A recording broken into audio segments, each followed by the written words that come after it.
There are 3 instances of something called parallelism, which was the best name I could find. There's various names for this when the same thing happens twice to different people and slightly different.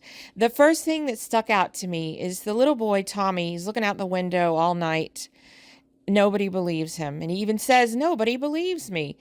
First of all, when Michael has killed Annie, Laurie's friend, he's carrying her into the house, like cradling her with her legs on one arm and her head on his other arm. He carries her into the house where she's babysitting at is it the Wallaces, where the little girl lived? And then the next thing you see is PJ Soul's character, Linda, bringing her boyfriend, Bob, to the house. This is the house where the parents would go out and this group of teenagers would have their romantic assignations. And I mentioned to my husband, there's probably a follow-up where these people come home, sleep in their bed, get crabs, and they each think the other one's cheating.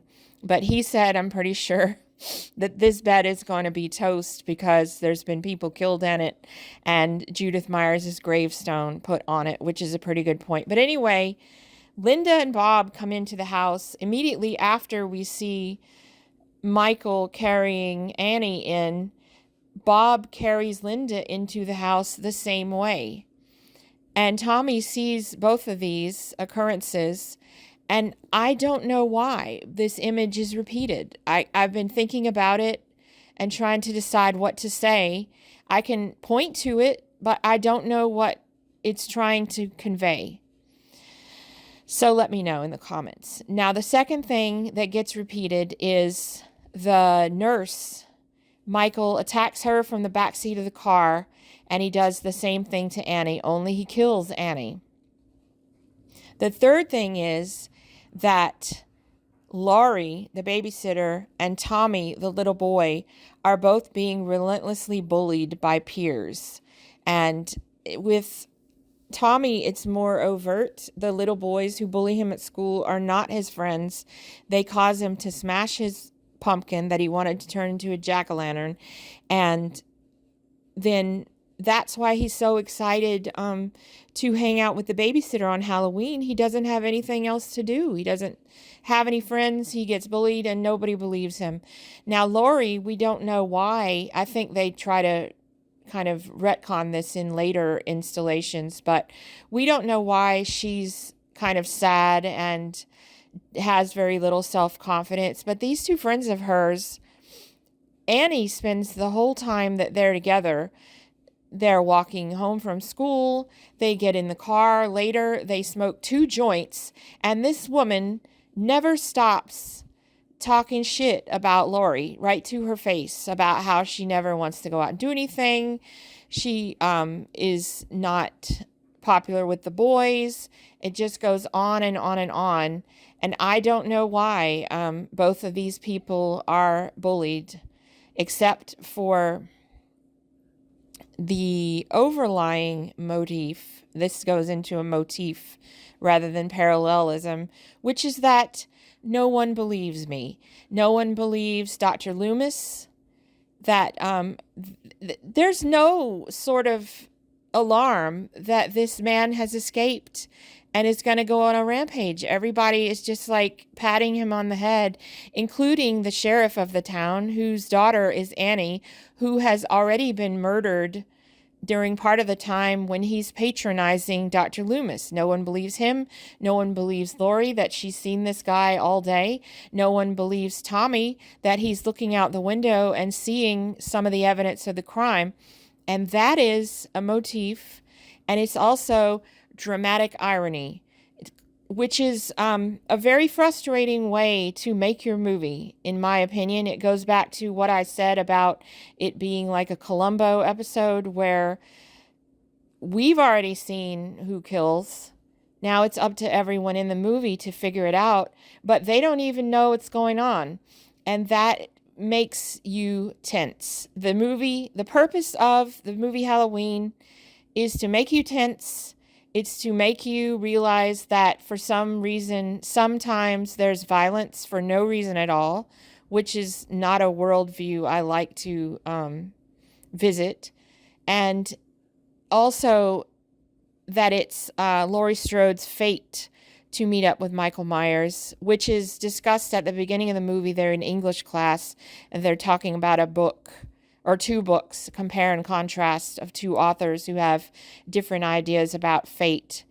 And she's so smart that even though she's looking out the window at the guy who's stalking her, she manages to answer that. The author who believes that fate rules your life thinks that fate is like one of the four elements, earth, air, fire, and water, and it's inescapable, which is not a worldview that I like. And so I'll probably watch this movie again in my lifetime many times. I respect what was done with it, but it's not a great time. I'm grateful that it's not bloodier than it is. He did a lot with a little.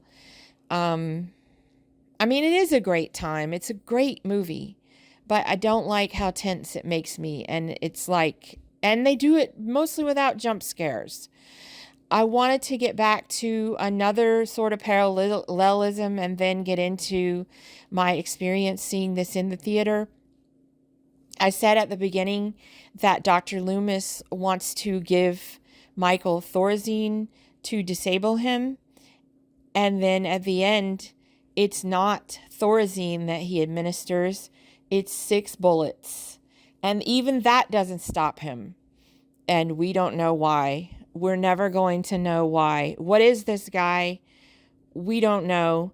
They should have ended the franchise right there, and it would have been much scarier. But they didn't. Okay, so the theater experience. My husband and I thought that we would be funny and wear Friday the 13th apparel, but we showed up and there was a very large man dressed head to toe as Jason. So somebody else already had the same idea.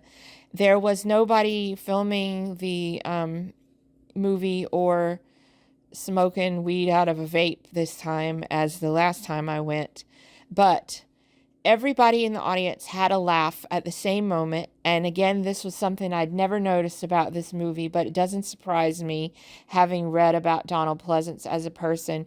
When he's at the Myers house looking for Michael, and some little kids come up to the house and he scares them away by doing a voice, then you see him so amused with himself, just smiling for several beats for scaring those kids, and everybody in the theater had a laugh.